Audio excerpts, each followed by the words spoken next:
हिवाळ्यात खा गरमागरम उडीद डाळीची खिचडी।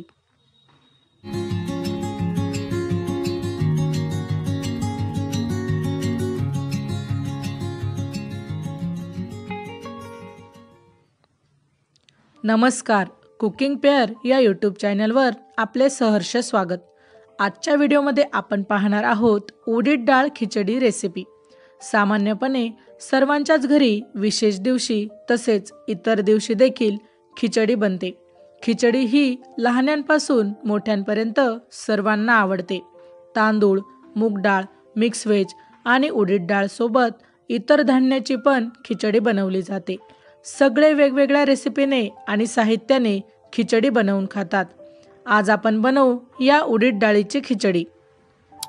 यासाठी लागणारे साहित्य: 2 कप तांदूळ, 2 कप उडीद डाळ, 1 कप मटर, 1 कप फुलकोबी, 2 छोटे बटाटे कापलेले, 4 बारीक कापलेल्या हिरव्या मिरच्या, 1 छोटा चमचा हळदी पावडर, चिमूटभर हिंग, 2 छोटे चमचे जिरे, स्वादानुसार मीठ, 2 ते 3 चमचे तूप, 1 छोटा चमचा गरम मसाला।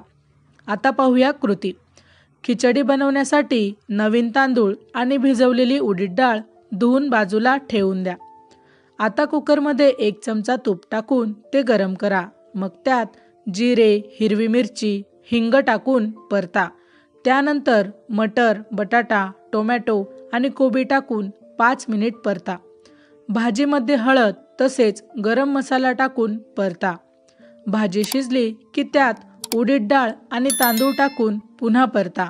आता 3 ते 4 कप पाणी टाकून झाकण लावा आणि 3 ते 4 शिट्ट्या घ्या। तसेच खिचडी शिजवा। मग शिजल्यानंतर चमच्याने सर्व एकत्रित करा व बाउलमध्ये काढा। त्यावर हिरवी कोथिंबीर टाकून सर्व्ह करा। अशाच प्रकारच्या नवनवीन रेसिपी ऐकण्यासाठी आमच्या कुकिंग पेअर या चॅनलला अवश्य सबस्क्राइब करा। धन्यवाद।